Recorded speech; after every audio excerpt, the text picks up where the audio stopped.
All right, continuing the look at choosing the shot. This is part 3. The characters in the back are in a cluster of objects. It's not as important to the viewer or the reader that we clearly see what these objects are, but we get enough of a taste that there are pictures in frames, statues, there are crates of even more opulence, and the fact that someone's photographing all this gets across that we're not looking at a flea market find here.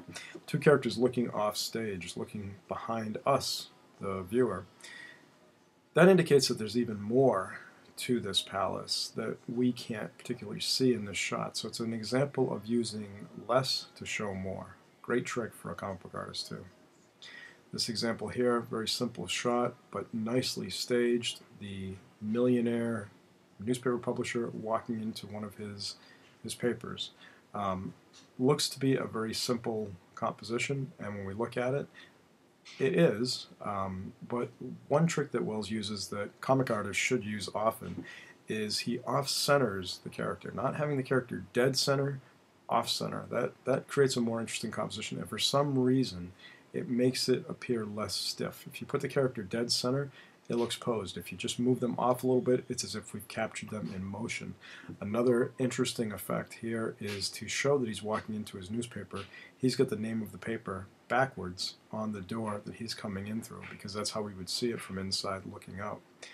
He's dressed in all black, and the light from the glass doors creates the white frame that goes around him. So everything here is thought out. There is not a case here of accidentally making something work. Everything is composed and thought. The way he comes through the door, the way he's dressed, the angle, again, always using angles. Angles are so much better than straight on. So see the perspective of that door.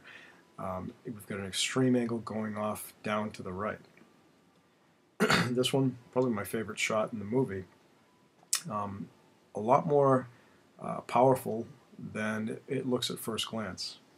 All right, again, the eye line or the horizon line is down low, so creating a sort of forced perspective, so the perspective is more extreme.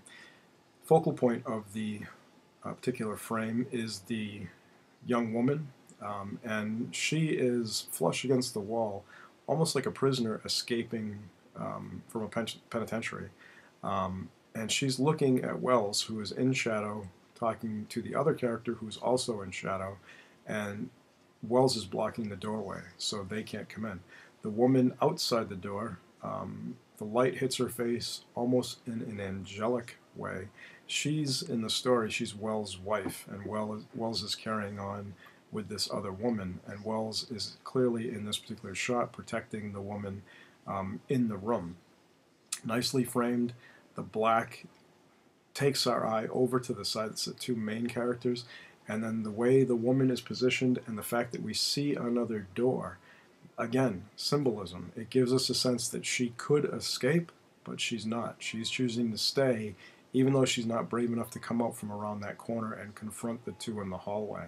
The nice use of the texture on the wallpaper, the paneling along the wall, and the curtain at the top of the door frame, and even the details on the door. As a comic book artist, this is the kind of little detail that you want to fit in to really make your work stand out. Details make all the difference. Right? Okay, more in a minute.